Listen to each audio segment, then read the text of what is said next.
Boa noite a todos vocês. Muito obrigado pelo convite para estar aqui durante esse fim de semana. Eu quero dizer para vocês que eu me sinto muito bem no meio batista. Vou contar uma coisa que eu nem sempre conto. Eu nasci numa igreja presbiteriana, me desviei aos 16 anos de idade, fui para o mundão. E aos 22 a graça de Deus me alcançou. E eu voltei para uma igreja batista. Aí eu tinha uma namorada que era da igreja batista, não é? Então nós fomos para a igreja batista e eu mergulhei lá, né? Então fiquei lá. Isso eu não conto para muita gente, tá? Só para... Aí senti que Deus me chamava para o ministério e eu tinha feito engenharia elétrica, não terminei o curso, estava fazendo desenho industrial, quando houve a minha conversão e Deus me chamou para pregar o Evangelho. E aí, quem primeiro me auxiliou, né, foi o pastor da Igreja Batista da Torre, lá em Recife, pastor Antônio Dorta, que inclusive era professor do Seminário Teológico lá do Norte. Ele foi meu primeiro mentor e me mandou pregar o Evangelho lá numa vila de pescadores, na cidade de Olinda, revitalizar uma igreja lá que estava praticamente fechando. Até hoje tem uma igreja batista lá que foi eu que plantei, tá certo? E quando eu terminei o trabalho ali, entendi que tinha terminado, eu coloquei os olhos no interior de Pernambuco. Eu queria pregar o Evangelho entre os plantadores de cana, que é um segmento social muito, muito carente. É o pessoal que trabalha dentro daquelas usinas, nas plantações de cana. É uma situação muito difícil, quem conhece o Nordeste sabe do que é que eu estou falando. E eu queria então pregar o Evangelho lá.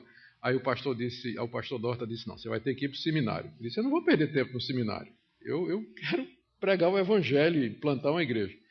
E aí o pastor da presbiteriana, onde eu havia sido criado, ele soube que eu estava querendo ir para o interior e veio falar comigo. Disse, eu soube que você quer ir para o interior, a gente banca tudo.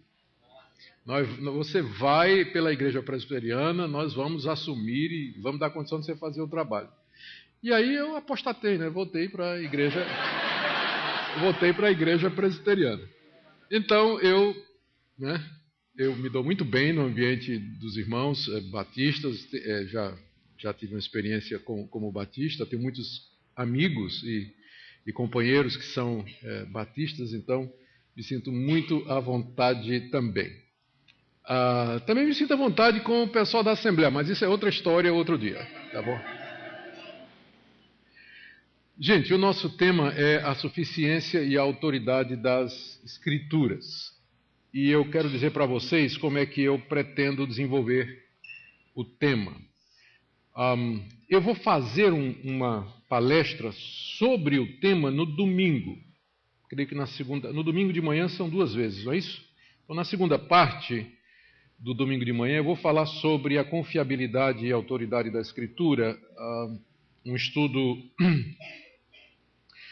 onde nós vamos entrar na questão da erro, se a Bíblia tem erro, quais são estes erros, por que esses livros e não outros, as questões que são relacionadas com a confiança que a gente deposita nesse livro como sendo a revelação de Deus. Por que a necessidade de uma revelação escrita e assim por diante. Então, vai ser no domingo de manhã, essa palestra sobre o tema diretamente. Mas, até lá, eu entendo que a melhor maneira de demonstrar que a Bíblia é suficiente, que ela é autoritativa, é mostrando o impacto que ela tem na vida da gente, que é o maior argumento no final das contas. Porque você pode argumentar com uma pessoa que não acredita com a Bíblia de todos os jeitos. Você pode apresentar evidências, as famosas provas da autoridade ou da inspiração da Escritura, mas é somente Deus que pode mover o coração de uma pessoa a aceitar esses argumentos. Então, a melhor maneira de demonstrar que a Bíblia é a palavra de Deus é mostrando como ela impacta a vida da gente. Então, hoje à noite eu quero falar sobre a palavra de Deus no sofrimento, como a própria Escritura nos diz que nós precisamos depender da Bíblia dela, da palavra de Deus, no meio do sofrimento, e em seguida na área de santificação, que são 2 palestras hoje à noite, sofrimento e santificação. Amanhã à noite, se Deus quiser, nós vamos ver a questão das 3 revelações, revelação natural, da consciência e a revelação escrita, uma exposição de Romanos 1, e também como a palavra de Deus é central no tratamento do pecado. como nós precisamos, de fato, conhecer a palavra e nos deixar guiar por ela se nós queremos vencer o pecado. No domingo de manhã, antes da palestra sobre a Bíblia propriamente, vou falar sobre o relacionamento com Deus, a partir da Escritura, e à noite, se Deus permitir, terminar com a centralidade da palavra no culto. E é uma exposição de um capítulo muito difícil da Bíblia, que é 1 Coríntios 14, que fala de profecia e de línguas, e onde Paulo coloca a profecia como sendo superior se as línguas não forem interpretadas, e não estavam sendo, lá na igreja de Corinto. Então ele coloca a profecia, a palavra, o ensino da palavra como sendo superior a qualquer outra coisa. Então esse é o roteiro que nós pretendemos seguir. Então ele vai consistir na maior parte de exposições bíblicas, então você deve ter sua Bíblia aí, e eu espero que você esteja acompanhando. Eu não sei se vai ter tempo para perguntas e respostas, pastor Rafael. Sábado à noite, domingo pela manhã. Pronto, então se você tem dúvida aí, vá anotando, talvez a gente tenha a oportunidade de dar alguma resposta a essas dúvidas aí. Muito bem, vamos lá? Tiago capítulo 1, falar sobre a suficiência e autoridade da Escritura no sofrimento. Tiago escreveu essa carta a uma comunidade que estava passando por dois problemas fundamentais. O primeiro era o sofrimento, que era muito comum no primeiro século. Os cristãos eram perseguidos, eram assediados pela polícia local, tinham seus bens arrestados, eles podiam ser presos, torturados e até morrer por causa do Evangelho. Quem instigava as perseguições, na maior parte, pelo menos até os anos 60, eram os judeus. Depois o Império Romano, a partir de 66. O Império Romano, então, começa as grandes perseguições que vão até o século III, variando de imperador, até que o cristianismo é reconhecido como religião aceitável, legal dentro do Império Romano.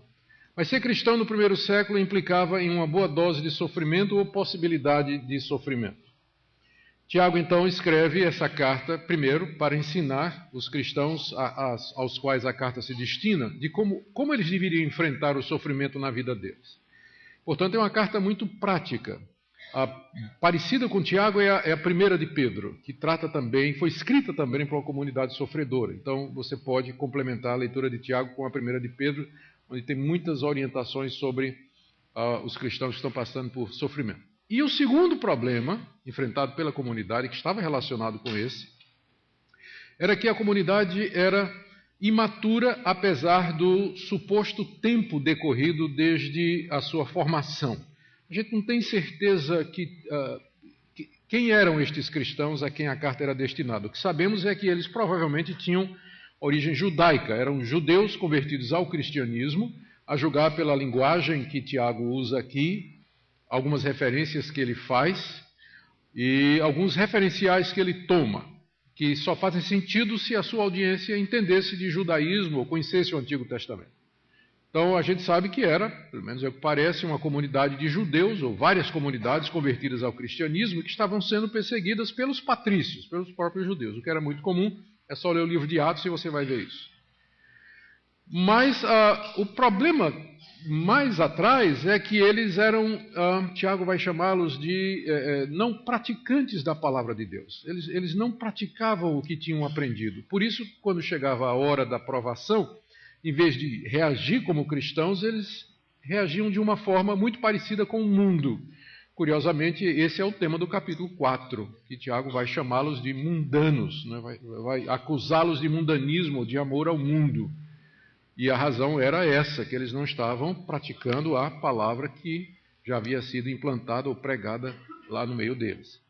Então, aqui nesse capítulo, a gente vai ver como Tiago, ao tratar da questão do sofrimento, ele puxa a abordagem para a prática da palavra. Como se ele dissesse assim: se vocês estivessem praticando a palavra de Deus, não precisaria que eu tivesse escrito isso aqui, corrigindo vocês, porque vocês estariam reagindo como cristãos devem reagir.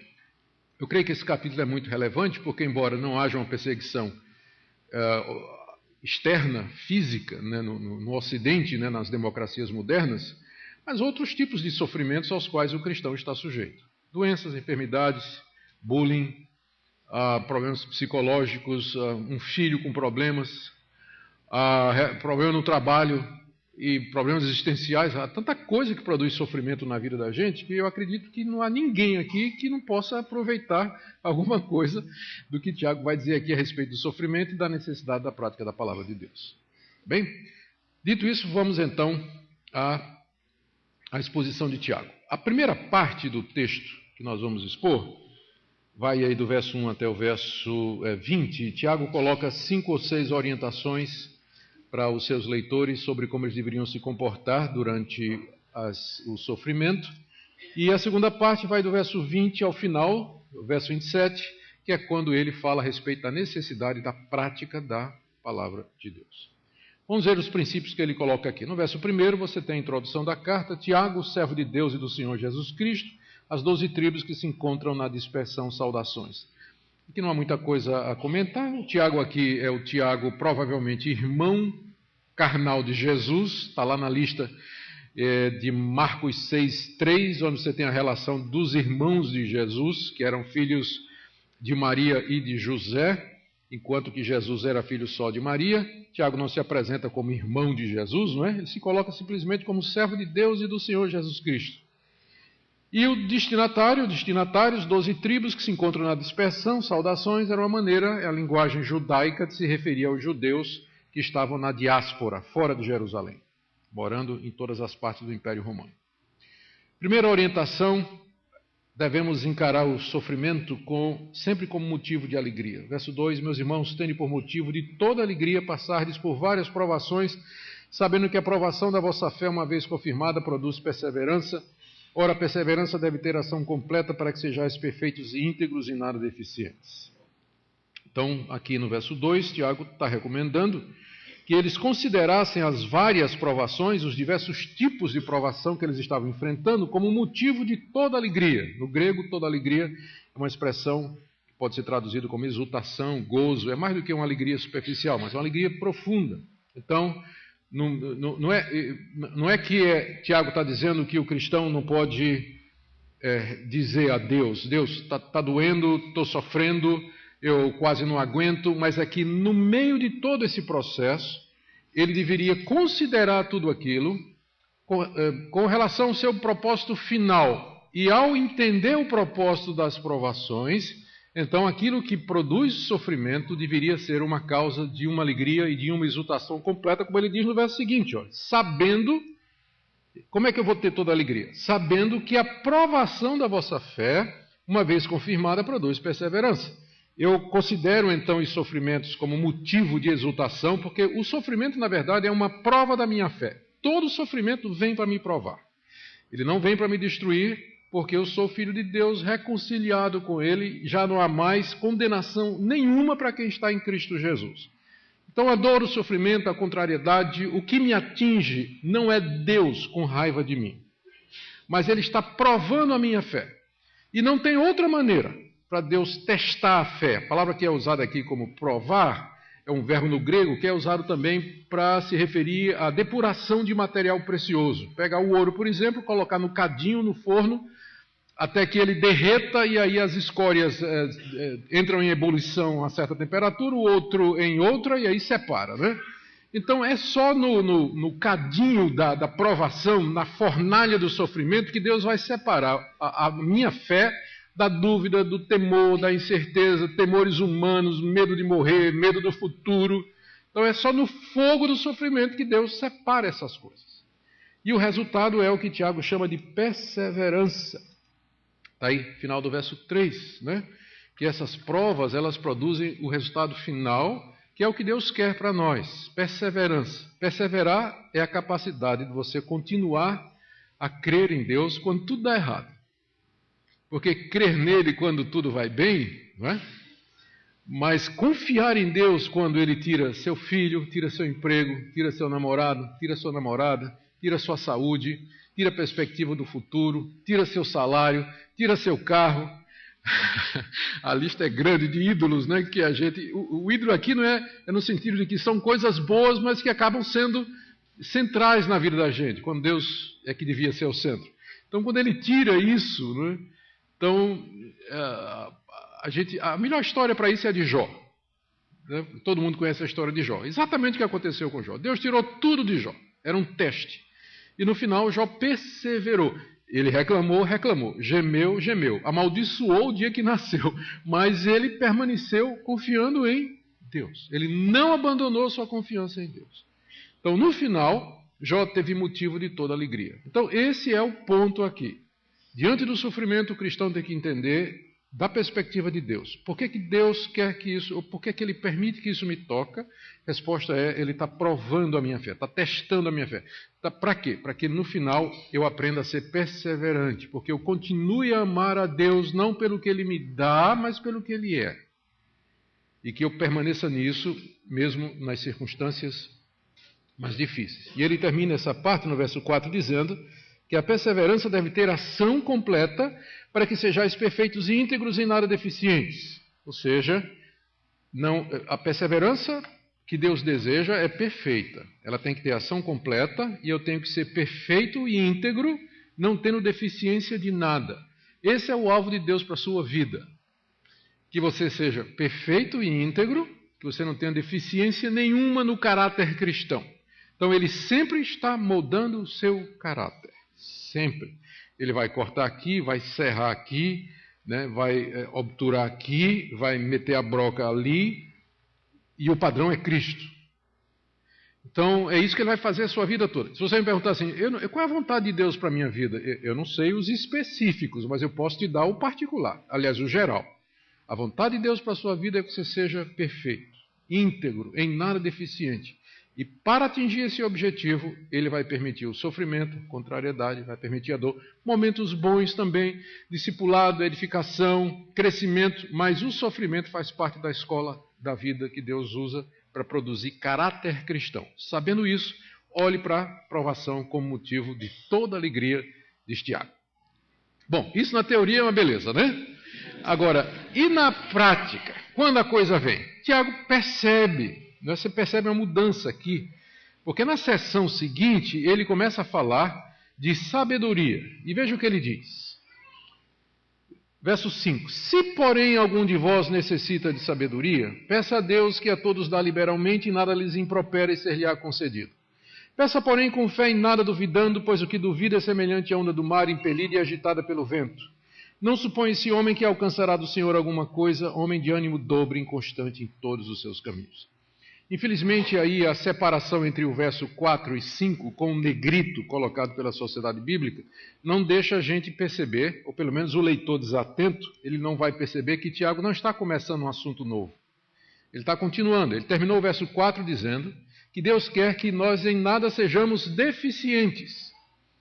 E se algum de vocês tem deficiência de sabedoria, a tradução também não ajudou, né? Porque é a mesma palavra no grego. Se algum de vocês necessita, a palavra necessita é a mesma palavra para deficiente. Então, percebe a sequência? Ele diz assim, a vontade de Deus é que você não seja deficiente em nada. E se você tem deficiência de sabedoria, então ele está continuando. Então você ora para que Deus dê sabedoria. Por que é que ele pede para a gente orar por sabedoria? Porque é exatamente o que a gente precisa na hora da aprovação, não é? Sabedoria aqui não é conhecimento intelectual, mas é aquilo que melhor encontra expressão no livro na literatura sapiencial do Antigo Testamento. Provérbios, o livro de Eclesiastes, alguns salmos, que a sabedoria é você saber, ou diria até, para usar a linguagem do Antigo Testamento, ele é o princípio da sabedoria, é o temor do Senhor. Então, o homem sábio é aquele que teme a Deus e considera Deus em todos os seus caminhos. Quando a aprovação vem, sabedoria é você perguntar qual é a alternativa ou a solução ou a escolha que você tem que fazer, porque geralmente o sofrimento impõe uma escolha para nós, né? Exige uma escolha, uma reação. Qual é a reação que leva Deus em consideração? Ser sábio, portanto, é você reagir da maneira que glorifica a Deus. Exemplo, sua filha apareceu grávida. Então, ela não quer casar, também o cara não quer. E se você fosse descrente ou não levasse Deus em consideração, e eu não quero generalizar, porque tem gente que não é cristã e tem mais moral de quem é crente nesse sentido, mas se você não teme a Deus, ou se você não tem alguns princípios, a solução vai ser aborto. sem problema. Mas se você teme a Deus, e você sabe que a vida é um dom de Deus, uma doação de Deus, essa não é uma solução que estará sobre a mesa, não é uma alternativa. Existem outras alternativas para resolver isso aí. Filho que aparece drogado, você está com problema no seu negócio. Alternativa: sonegar imposto, mentir para fiscalização, subornar o fiscal para sair do problema, ou dizer não e enfrentar as consequências. Para o descrente, alguns, né? Porque não tem um temor de Deus. Mas para quem teme a Deus, então ser sábio é você, na hora do sofrimento, tomar uma decisão que leva Deus em consideração. É você considerar Deus em todos os seus caminhos. Essa é a sabedoria. Não precisa ter um PhD para isso. Né? Durante os anos que eu vivi na universidade, eu conheci muita gente com PhD, DDD, TNT, ODD, tudo quanto é título que você imaginar, mas que faltava sabedoria prática, vidas destroçadas, gente com PhD em Oxford, Harvard, na Sorbonne, em França, né? Mas não conseguia manter um casamento, não conseguia se relacionar com os colegas de docência. Né? Então, não estou falando desse tipo de sabedoria, mas da sabedoria prática cuja base é o temor do Senhor. É isso que a gente precisa na hora do sofrimento. Como é que essa sabedoria vem? Aí ele usa aqui o caso de Salomão, está lembrado? Verso 5, se alguém precisa de sabedoria, peça a Deus, que a todos dá liberalmente, nada lhes impropera, quer dizer, Deus não passa na cara, e ser-lhe-á concedida. Peça, porém, com fé, verso 6, em nada duvidando, pois o que duvida é semelhante à onda do mar, impelida e agitada pelo vento. É claro que o que está aqui por detrás é a história de Salomão, naquela noite em que Deus lhe apareceu e disse para ele: o que é que você quer que eu lhe dê? Você quer a morte dos seus inimigos? Você quer riqueza? Salomão disse: não, eu quero sabedoria para governar esse povo. E Deus se agradou do pedido de Salomão e deu não somente sabedoria, mas inclusive aquilo que ele não tinha pedido. Então, o Deus de Salomão, esse é o princípio, é o mesmo Deus nosso. Então, se você sente que lhe falta sabedoria para enfrentar os sofrimentos que lhe batem à porta, a segunda orientação de Tiago é que você peça a Deus, lembrando de que Ele é um Deus que não passa na cara, Ele não impropera, Ele não passa na cara os seus erros anteriores, uma vez confessados e resolvidos, mas Ele sempre está disposto a começar outra vez. Ele dá liberalmente, Ele não dá de má vontade, mas Ele derrama abundantemente estas coisas para os seus filhos. Então peça com fé, em nada duvidando. E aí ele pega o tema da fé e desenvolve dando duas ilustrações. Verso 6. Não duvide, pois o que duvida é semelhante à onda do mar, impelida e agitada pelo vento. A gente sabe como é que funciona, né? As marés, elas, em boa parte, ou pelo menos as ondas, né, elas são levadas pela direção do vento. Quando bate o terral, que é o vento que vem da terra para o mar, então o mar se acalma. Quando vem lá do mar mesmo para a terra, ele se encapela. Então a onda é tomada aqui como exemplo de instabilidade. Ela vai de acordo com o vento. E assim aquele que duvida, diz Tiago, é o oposto da perseverança. Estão notando aqui o contraste? Esse é o oposto da perseverança. É a pessoa que quando sopra o vento da prosperidade, ele está na igreja louvando a Deus, feliz da vida, tudo vai bem, mas quando vem o vento do sofrimento, ele já muda a direção. A atitude é outra, ele não persevera. Ele começa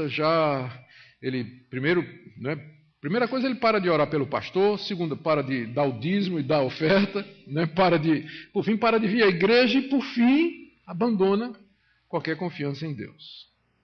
Eu, infelizmente, já vi isso acontecer algumas vezes.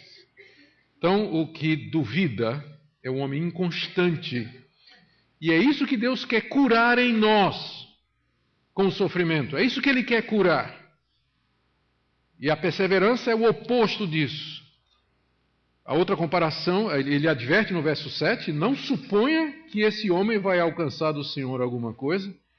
E no verso 8, a segunda comparação, homem de ânimo dobre, inconstante em todos os seus caminhos. A palavra ânimo dobre no grego é uma palavra só, que significa duas almas, alguém que tem duas almas. E a figura é muito interessante. Você já pensou uma pessoa que tem duas almas? Uma torcendo, quais são os dois times daqui? Pois é, Figueirense e o outro lá eu não ouvi. Avaí e Figueirense. Então, uma alma puxando para o Avaí e outra alma puxando para o Figueirense, né? Não tem paz. Em São Paulo é Corinthians e São Paulo, né? Ou Corinthians e Santos. E já pensou uma pessoa com duas almas, dois focos? Aliás, é uma pessoa desfocada, não é? Ora ela vai numa direção, ora vai na outra. É um ânimo dobro, é um ânimo duplo. O que Deus quer é foco. É o oposto do ânimo dobre, é o foco. A pessoa está focada em Deus. Ela tem um propósito único, que é viver para Deus, não importam as circunstâncias. Então, se você tem falta de sabedoria, peça a Deus, que Ele vai lhe dar essa sabedoria para você enfrentar os sofrimentos da vida e ver neles motivo de grande alegria. Tiago ilustra isso, é o terceiro ponto, com alguma coisa que é uma fonte constante de sofrimento, que é a questão financeira. Alguém se pergunta, por que essa questão de dinheiro está aí no meio? É porque está na sequência, não é? Está na sequência, ilustra. O irmão, porém, de condição humilde, glorie-se na sua dignidade, e o rico na sua insignificância, porque ele passará como a flor da erva. Porque o sol se levanta com seu ardente calor, e a erva seca, e sua flor cai, e desaparece a formosura do seu aspecto, assim também se murchará o rico em seus caminhos. O porém aí, do verso 9, tem dado muita dor de cabeça aos exegetas, não é? O que esse porém está ligando o verso 9 a quê? Então, bom número deles diz que Tiago aqui está retomando o que ele disse no verso 2. Meus irmãos, tende por motivo de toda alegria passardes por várias provações. E ele ilustra algumas dessas provações. O irmão de condição humilde e o rico. Irmão de condição humilde é um eufemismo, que a Bíblia gosta muito de usar linguagens nem sempre diretas. O irmão de condição humilde é o pobre, a pessoa pobre.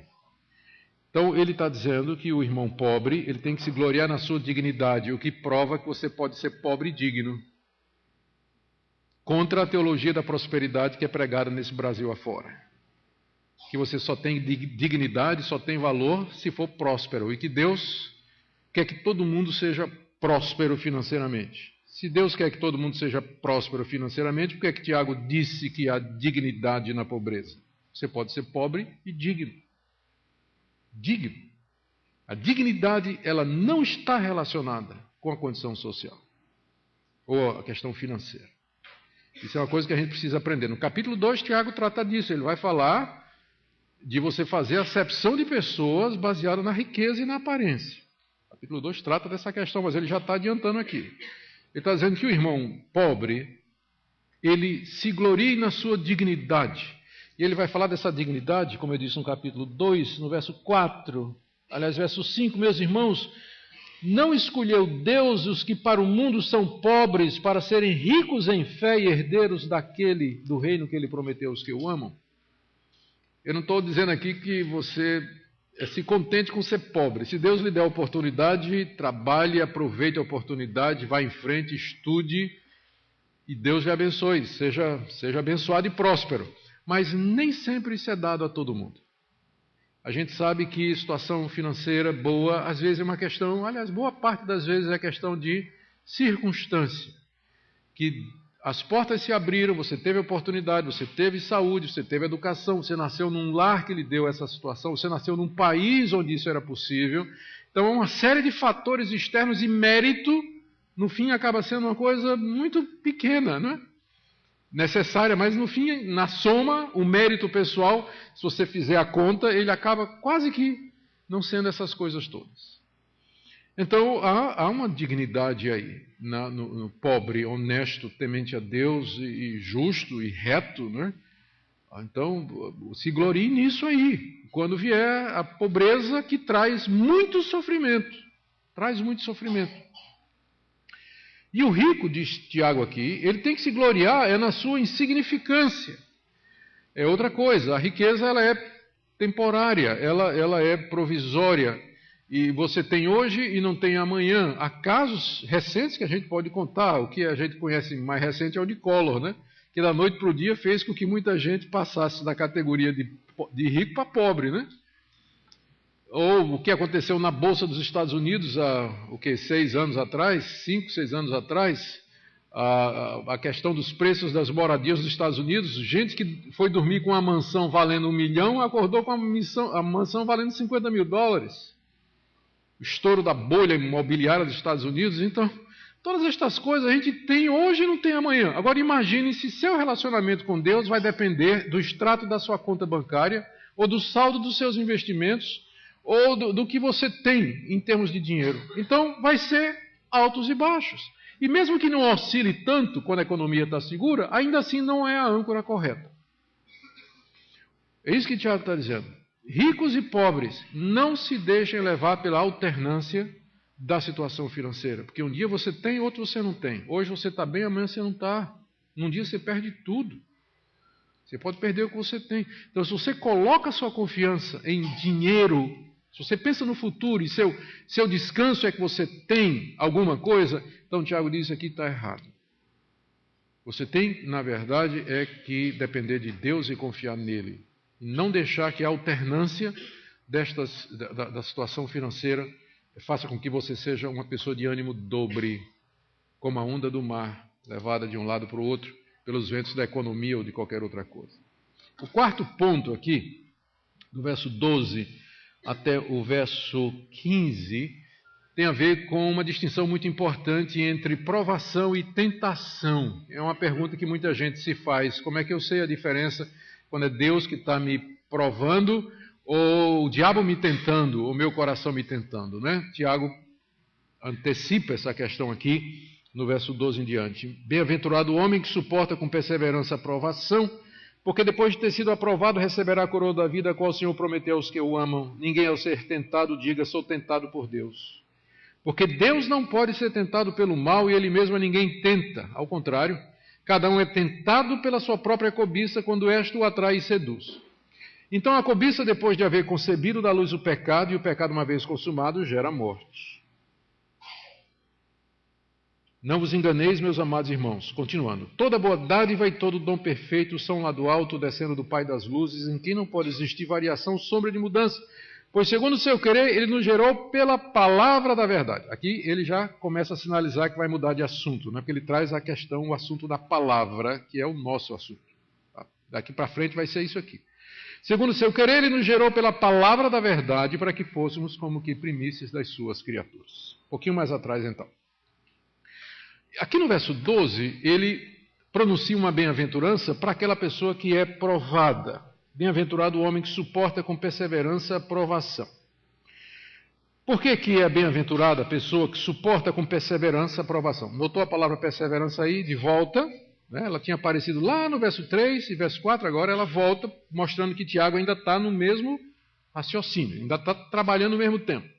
Feliz o homem que aprendeu a perseverar e que durante a provação ele permanece firme. Por quê?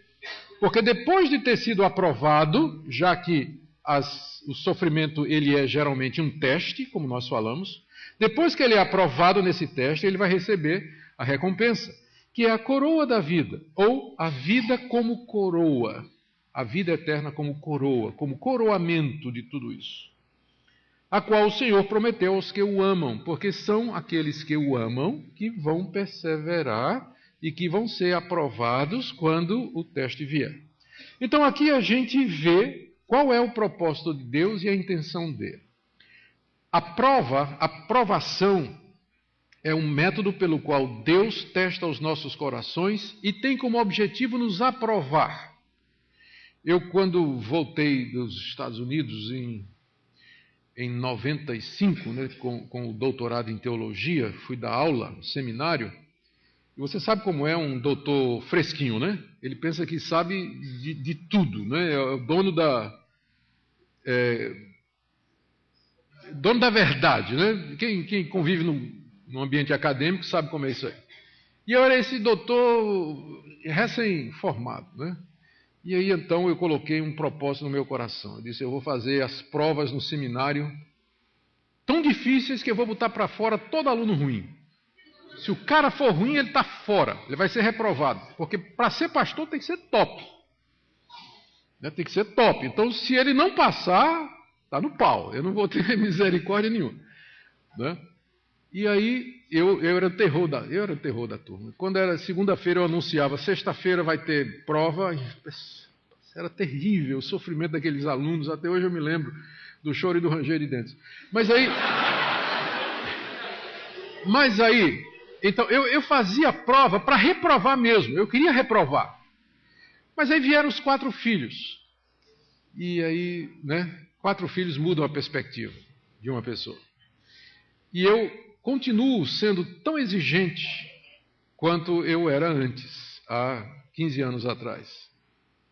Mas meu propósito agora não é reprovar o mau aluno, mas dar ao bom aluno a chance de mostrar que ele é bom. É a mesma coisa, mas a intenção é outra. Então, quando Deus prova, Ele não faz isso para destruir você. Ele não faz isso para que você caia. É isso que Tiago está dizendo aqui. E é isso que é a diferença da tentação. A prova, ela não tem como objetivo levar você a pecar. Quando vem o sofrimento, quando vem a dificuldade, Deus não está fazendo isso para de propósito empurrar você para a maledicência, para a raiva, para a angústia, para o ódio, ressentimento e decisões erradas. Ele não faz isso. Ele não faz estas coisas com esse objetivo. Ele faz para lhe aprovar e depois lhe dar a coroa da vida. É essa a diferença entre a provação e a tentação. É tão parecido que no grego é a mesma palavra. A palavra provação, peirasmos no grego, é a mesma palavra para tentação, peirasmos. Exatamente a mesma. Porque são muito parecidas, não são? Deixa eu dar um exemplo. Imagina que segunda-feira você vai voltar para o trabalho e o seu chefe aposentou o seu Luiz, aquele cara com quem você trabalhou na mesma sala há 30 anos. E no lugar contratou uma estagiária de 25 anos usando pra que saia? É o último modelo, né? Eu me lembro, tinha Maxi, Mini, Midi, Micro e hoje é pra que saia, né? Então o seu chefe contratou a mocinha lá da pra que saia e botou o seu lá. E naturalmente sua primeira oração vai ser: Senhor, cega teu servo, né? Vai ser a sua primeira oração. E a segunda vai ser: Senhor, por que o Senhor permitiu isso? Por que o Senhor permitiu isso? Porque eu 30 anos com o seu Luiz. E agora tem essa mulher aqui ao meu lado, Senhor, eu tenho que trabalhar com ela. E a resposta de Deus pode ter sido do tipo assim: bom, eu quero testar a sua fé, né? Quero testar a sua fidelidade, porque se você ser fiel à sua esposa com o seu Luiz é uma coisa, com o estagiário é outra. Mas vai que, durante a semana, você que saudade do seu Luiz, você vai começar a dizer, durante a semana, de repente você começa a ter pensamentos impuros. O que Tiago está dizendo aqui é que você não pode voltar para Deus e dizer: Deus, isso é culpa sua. Isso é culpa sua. Eu estou sentindo essas vontades. Vamos imaginar que você faça pior. Que você faça alguma coisa pior. Que você traz sua mulher com aquela outra mulher. O que Tiago está dizendo é que você não pode dizer que a culpa é de Deus. Porque quando Deus colocou aquela pessoa ali, Ele não fez isso para lhe levar a pecar, mas para que você mostrasse a sua fidelidade, para que você fosse aprovado e tivesse a coroa da vida. Se você pecar, a responsabilidade é sua. Aqui está a diferença de provação e tentação. É o mesmo evento, mas aquele mesmo evento que da parte de Deus é uma prova, por causa do meu coração corrompido, ele se torna uma tentação. E se você cair, não coloque a culpa em Deus. Porque, Tiago diz aqui, ninguém ao ser tentado, verso 13, diga: sou tentado por Deus, porque Deus não pode ser tentado pelo mal, e Ele mesmo a ninguém tenta. Ao contrário, cada um é tentado pela sua própria cobiça, quando esta o atrai e seduz. Então a cobiça, depois de haver concebido da luz o pecado, e o pecado, uma vez consumado, gera morte. Tiago aqui, ele usa um recurso literário chamado de personificação. Ele toma a cobiça, que é o desejo do nosso coração, e fala como se ele fosse uma mulher. Verso 14, não é? Cada um é tentado pela própria cobiça. A cobiça atrai e seduz. Verso 15. Então, a cobiça, depois de haver concebido, engravidado, ela vem, atrai, seduz, leva para a cama,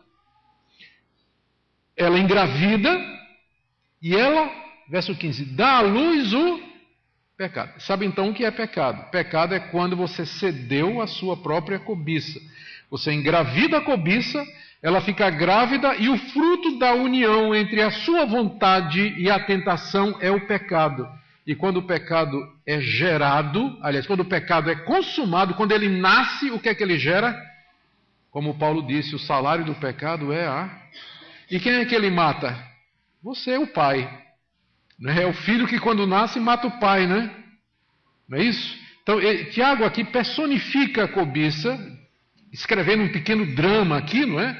Para nos fazer entender que se nós pecarmos, nós não devemos colocar a culpa em Deus. Faça o teste do DNA. O pecado tem a sua cara, tem o seu gene, e não de Deus. Não culpe Deus. Não culpe Deus, não culpe os outros. E está faltando alguém aqui nessa passagem, quem é? O diabo. Parece que Tiago não frequenta certas reuniões, né? Nem ouve determinados programas, porque senão ele saberia que todo pecado é do diabo. Não estou dizendo que o diabo não tenta.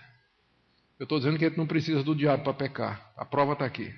Tiago está descrevendo o processo pelo qual o pecado ocorre. Ele está dizendo que ele é resultado da nossa cobiça, a corrupção suficiente no nosso coração para nos levar a fazer as coisas mais terríveis. Não estou dizendo que o diabo não existe, não estou dizendo que ele não tenta, e não estou dizendo que ele não estimula essa cobiça no nosso coração. Ele faz isso sim. Mas se nós viermos a cair, a culpa do pecado não é de Deus e nem do diabo. Quem primeiro tentou esse golpe foi Eva. A serpente me enganou. E Deus disse, não. Todo mundo aqui tem responsabilidade. E responsabilizou Eva, mesmo que ela venha com aqui o golpe do diabo, né? Aquele tentar botar a culpa no diabo. A gente vê tanta gente hoje querendo fugir da responsabilidade. A culpa é do diabo, a culpa é de Deus, a culpa é da mulher, a culpa é da esposa, a culpa é do vizinho, a culpa é do patrão, a culpa é de Dilma. Bom, foi mal. Mas nós vivemos, entendi, numa sociedade, e isso está na igreja. Ninguém quer assumir a responsabilidade. Tiago é um corretivo para isso. A responsabilidade é sua. De Deus só vem coisa boa, ele está no mesmo argumento. Verso 16, não vos enganeis, meus amados irmãos, toda boa dádiva, todo dom perfeito é lá do alto, desce do Pai das luzes, em que não pode existir variação, sombra de mudança, pois segundo o seu querer ele nos gerou pela palavra da verdade para que fôssemos como que primícias das suas criaturas. Como é que Deus, que nos gerou para sermos as primícias da sua criação, e nos gerou pela palavra da verdade, o evangelho da salvação, por que ele então se contradiria, nos levando a pecar? Dele só vem o que é bom. Toda coisa boa vem do alto, descendo do Pai das luzes. De Deus não vem a tentação, de Deus não vem nada que nos leve à destruição e ao afastamento dele, porque ele nos gerou pela palavra da verdade para sermos as primícias, as primeiras ofertas, o símbolo do que é melhor da sua criação. Por que Deus se contradiria então em seguida? Tiago usa até uma figura aqui, não é? Ele é o Pai das luzes, mas ele não é como as luzes. As luzes aqui são Sol, Lua, Estrela. Quando elas mudam de posição, a sombra muda, não é? Quando o Sol muda de posição, a sombra muda. Mas o Pai das luzes não muda. Você já percebeu que esse é o contraste, né? É que a linguagem em português não ajuda muito. Ele diz aqui, ó, toda bondade e todo dom perfeito são lá do alto, descendo do Pai das luzes, em quem não pode existir variação ou sombra de mudança. Essas palavras, variação, luzes, sombra e mudança, constroem essa imagem na nossa cabeça. Deus é o Pai dos luzeiros, mas ele não é inconstante como as luzes, porque as luzes mudam e produz alteração na sombra.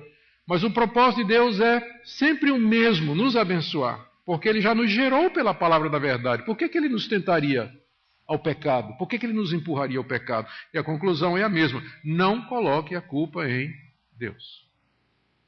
O caminho para sair do pecado é assumir a responsabilidade, pedir perdão, restauração, restituição, fazer o que tem que ser feito, arrependimento, disciplina, se for o caso. Esse é o caminho. Mas não tentar fugir colocando a culpa em Deus e nos outros. Pronto. Agora, a prática da palavra de Deus. Eu tenho... Não tenho. Acabou já meu tempo. Então, o que é que eu vou fazer aqui? Eu vou... Rafael, o que é que eu faço agora, Rafael? 5 minutos. Vamos ler. Sabeis estas coisas, meus amados irmãos. Não estou dizendo nada novo, diz Tiago. Todo homem, pois, seja pronto para ouvir a palavra da verdade, né, que foi mencionado no verso 18. Tardio para falar, tardio para se irar, porque é o que acontece quando a gente está no meio da provação. Porque a ira do homem não produz a justiça de Deus. Ficar com raiva no meio do sofrimento, da provação, não ajuda. Muitas decisões são tomadas com a cabeça quente, a pessoa irada, e não produz a justiça de Deus. Ou não é uma decisão que faz justiça a Deus, ao Deus que nós professamos como nosso Pai. Portanto, aí vem a alternativa, despojando-vos de toda impureza e acúmulo de maldade, pense no coração como um grande lixão, onde o dia todo está sendo acumulado maldade e impureza através dos olhos, dos ouvidos, todos os sentidos. Está entrando toda essa sujeira que você vê na internet, no seu celular, está entrando tudo. O coração é um grande lixão. Despojando-vos de toda impureza e acúmulo de maldade no coração, acolha com mansidão naquele terreno baldio do coração a palavra em vós implantada, esse evangelho da salvação, a qual é poderosa para salvar a vossa alma. A figura aqui é a parábola do semeador. Tá?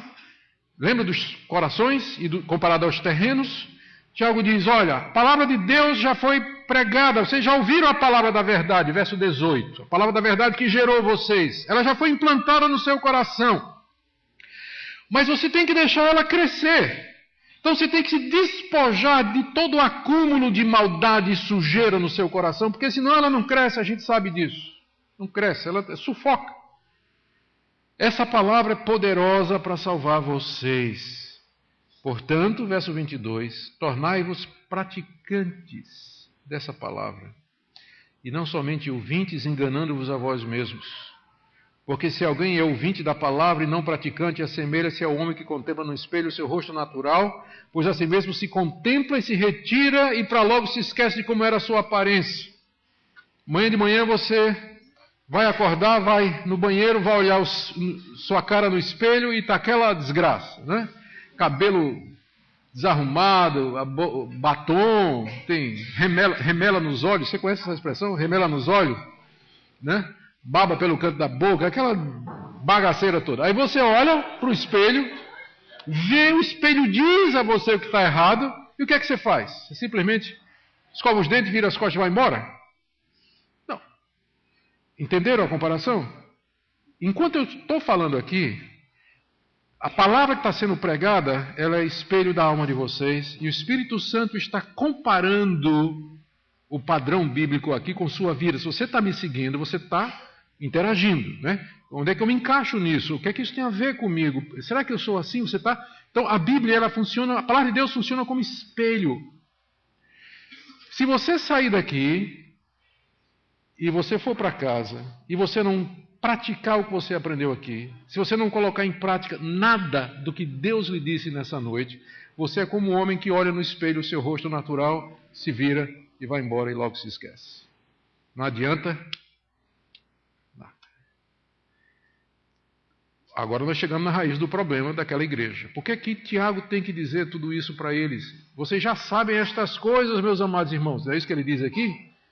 Por que que eu tenho que repetir isso? Porque vocês não praticam a palavra que já foi plantada no coração de vocês. E é o meu tema.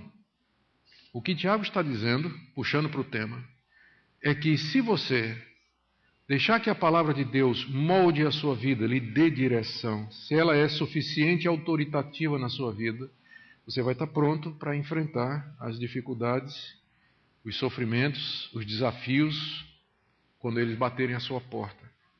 Não é só ouvir. Depois que os judeus perderam o templo, 600 anos antes de Cristo, eles criaram a sinagoga. E o judaísmo, ele se adaptou.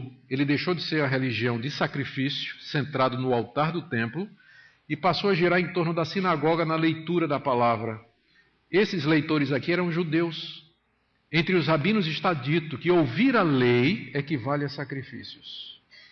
Então, esses judeus, com facilidade, eles poderiam pensar que bastava ir aos cultos das igrejas, escutar o sermão, que aquilo já agradava a Deus, como muita gente também pensa isso hoje.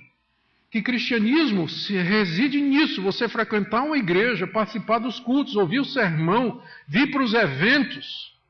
Tiago diz, isso não adianta nada se você não pratica. Você é como um homem que olha no espelho o seu rosto, vira e vai embora. Se não praticar a palavra de Deus, de nada adianta todos os sermões que você ouviu. Não adianta o seu batismo, não adianta a sua profissão de fé, não adianta nada, porque o cristianismo é eminentemente prático. Ele veio para mudar a minha vida, minha conduta, me fazer diferente do que eu era. Para isso que o Senhor Jesus morreu, não somente para tirar minha culpa, mas me livrar do poder do pecado aqui nesse mundo. Isso tem que fazer a diferença. E ele conclui, eu tenho 4 minutos, né? Verso 25. Aquele que considera atentamente na lei perfeita, lei da liberdade, que é o Evangelho, ele está usando a palavra lei porque está falando para judeus. E nela persevera, novamente aquela palavra, não sendo ouvinte negligente, mas operoso praticante, esse será bem-aventurado no que realizar. Lembra o Salmo 1. Quem ouve a palavra de Deus e pratica, ele prosperará em tudo que fizer. Ele está refletindo no Salmo 1 aqui.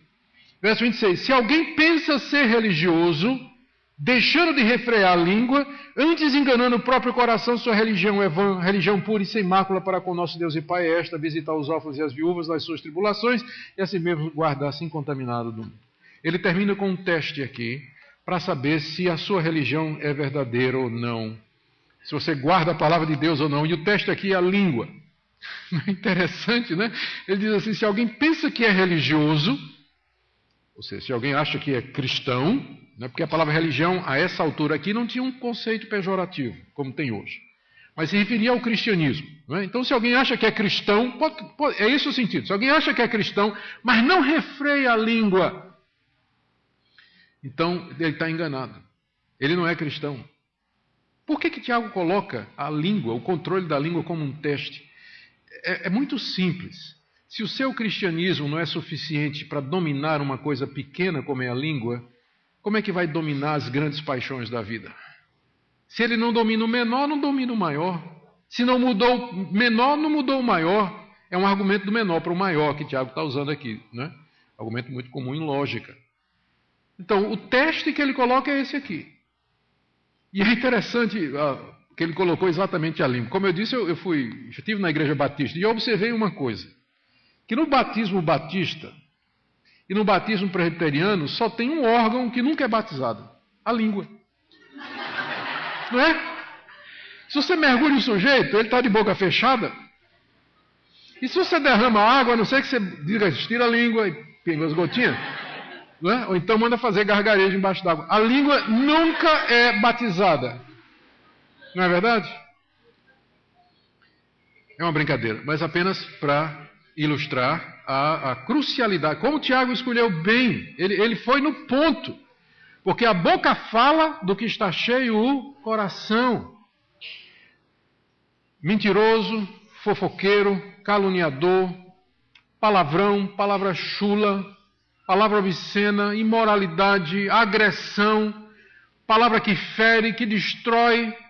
Se o cristianismo não mudou isso na sua vida, então você faz bem em se examinar e perguntar, Deus, a minha experiência é real? De fato eu vivo a palavra de Deus? E ele termina dando aqui exemplo do que é o cristianismo, que é, na verdade, o resumo da lei, amar a Deus. Isso significa guardar-se incontaminado do mundo, e o próximo como a si mesmo, cuidar dos órfãos e das viúvas que estão aqui como representantes daqueles do próximo, né, que precisam de ajuda. Eu termino aqui então com apenas enfatizando esse ponto, porque o texto fala por si. Mas eu quero só enfatizar esse ponto. Quando Tiago está tratando a questão do sofrimento, como reagir, como viver, ele coloca o dedo lá na alma daquela igreja e diz, sabe por que é que vocês, quando vem a dificuldade, se comportam igual aos incrédulos? Não é porque vocês não têm doutrina, não é porque vocês não conhecem a palavra de Deus, mas porque vocês não praticam. E aqui a gente vê como a Escritura ela tem que ser central na vida da gente. Como ela é suficiente e como ela é autoritativa para nos guiar e nos conduzir nas questões práticas da vida. Amém? Ó Deus, dá-nos sabedoria, dá-nos a Tua graça quando nós estivermos no meio do sofrimento. Perdão por tanto sermão que a gente já ouviu e não levou a sério. Nos ajuda, Senhor, a mudar a nossa vida no que precisa ser mudado. Se há alguém aqui nessa noite que pensa que é cristão, mas nem refreia a sua língua, ó Deus, abre os olhos, dá a Tua graça e misericórdia. E nos ajuda a abençoar os nossos amigos também, nossos irmãos, com essa palavra, em nome de Jesus. Amém.